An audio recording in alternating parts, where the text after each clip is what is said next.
cheating, and crimes, including the R word and people who are murderers. The thing that makes this so interesting is that it is different for everyone. Some are more passive about it while others are aggressive. Okay, so it says passive hybristophilia. This is when someone is drawn to criminals, but they do not act on it or try to assist them in any way. They may show passion through being an advocate for the prisoners or simply enjoy movies such as OITNB and Prison Break on a deeper level. Whatever that means. I guess that just means you like watching shows that are very criminal. So I guess I can give an example of someone drawn to a criminal. Do you remember that movie called Out of Sight with George Clooney and Jennifer Lopez? Remember Jennifer Lopez in the movie? She was a cop. And George Clooney, he was the criminal. And remember, she got kidnapped by George Clooney. They created a romantic movie out of this situation. And J-Lo, she, had no man in her love life. Very good looking woman, and then here is this criminal that kidnaps you, and he's very handsome, okay? And you're just like, I'm finally getting some type of cool excitement, and you're like, look at this criminal. Like, why would I tell on this criminal? I'd never get this level of fascination. That's how J-Lo felt, So, yeah, like at the end of the movie, they were trying to catch him, and the other cops asked her, did you see him? And she kind of like froze, like, because she's wondering, do I tell them? Because she is at work and she is in uniform. She's a cop. And she's like, no. Like, she's not going to rat on him because she fell for the criminal. And before that, her and George Clooney, remember, he's a criminal and he's on the run. And she's a cop. So, he had her number, so... Yeah, so what happens is the criminal contacts you. Look, the criminal contacts you. You're at home and you're sleeping. The criminal contacts you, and then you wake up because it's the criminal. And then when the criminal is contacting you, that's when you're like, you're all ears because you don't know when you'll ever talk to this criminal again because he's calling like private.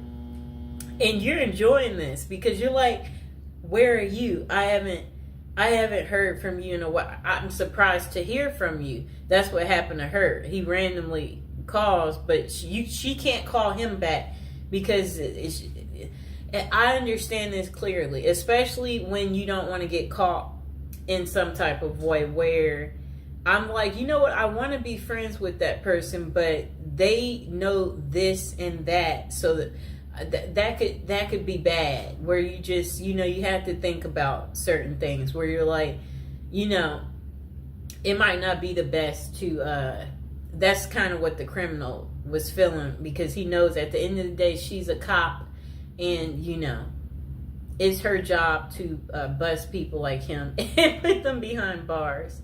So anyway, they had their secret meetup in the movie.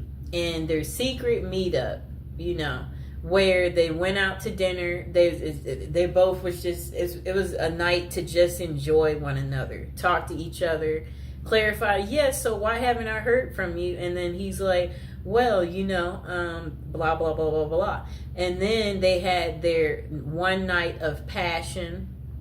It was an unforgettable, I guess, moment. That was her one night of fun. And then that was pretty much the end of it, and then she didn't hear from him anymore. Like, it was a really, really good movie.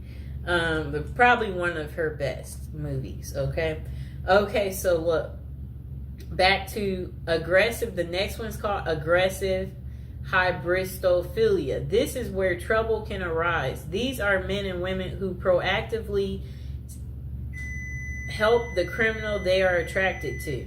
This means they could lure victims in, cover for criminals, bury bodies, and other severe acts. Bonnie and Clyde are the perfect example of this type. I'm trying to think, do I know of one like this?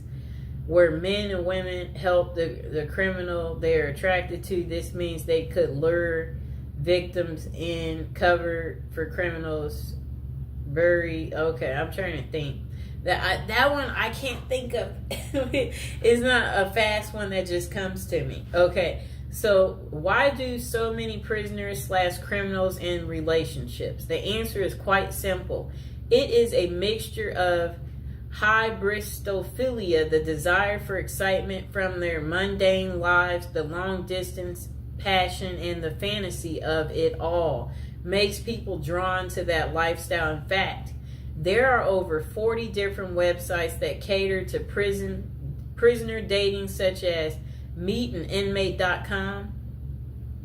And then potential consequences. Though it would be nice to have a happy ending every time, there are significant consequences from dating a known criminal. For example, a book called Dream Lovers: Women Who Marry Men Behind Bars.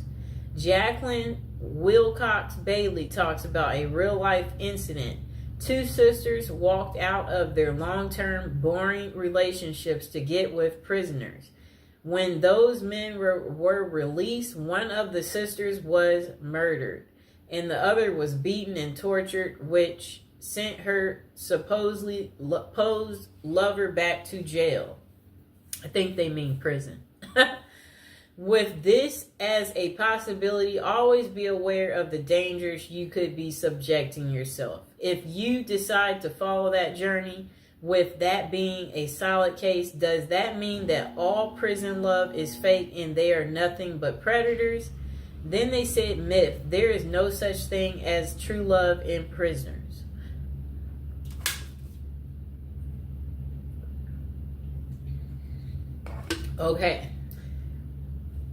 Okay, so they said there are some genuine and sincere relationships, but there are also tons of scams as well. How do you know the difference? If you are reading a letter from someone behind bars and they ask for money in any way, it is likely a scam. Do not fall for it.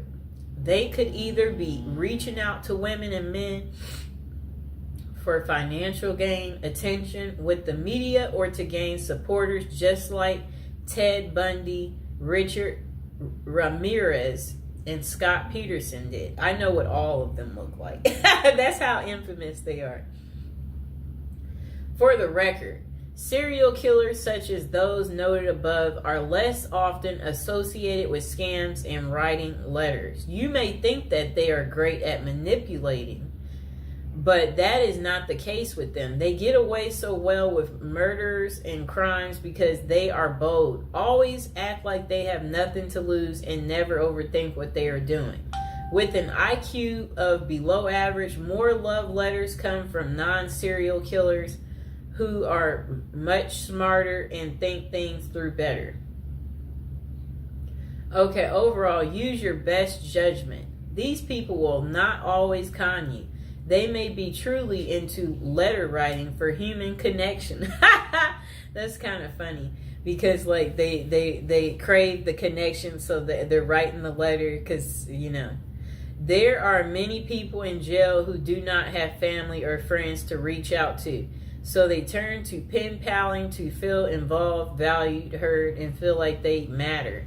Though it may not always be about love, it can still be about companionship and support, and worth volunteering to help people such as them feel cared about. Bonus: how to craft a prison letter. One thing I noted the most about the letter I have how well written it is. There are no errors. The penmanship was nearly perfected and the message was very well contrasted. So how did someone in prison learn to write so well? One word: practice.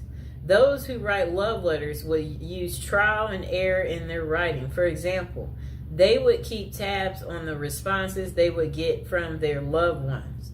When they said certain things, they would then work on perfecting in those areas to get even more positive responses. In addition, they could have utilized other inmates for assistance as well. More perspective is a catalyst for fostering new ideals and learning how to write a moving love letter or scamming someone successfully. If you want to learn to write a great letter, start with practicing. Use your feedback as a guide and never be afraid to ask for help so you can become a pro. And the final thought, falling in love with criminals and prisoners is hyperbristophilia, though having this characteristic is a passive sense is fine. Seek help if you feel like you will act on those passions. There are limited professionals that can assist, but it is worth finding a reputable person before you do anything drastic that could land you in jail yourself. Oh no. Remember, human connection and writing to prisoners is a great way to improve their quality of life. If you are talking to someone who has no one else on their side, keep being a hero to them. But always know the signs and be mindful if they are trying to scam you or not. The last thing you want to do is fall in love with someone behind bars only to find out they were using you for personal gain. At the last word from us, we don't know everything, but we do have an opinion on everything. Oh boy. That was quite interesting, right? Oh boy. That's what I have to say about that. I hope that, now you know why women love men in prison. I hope this has gotten through to you guys.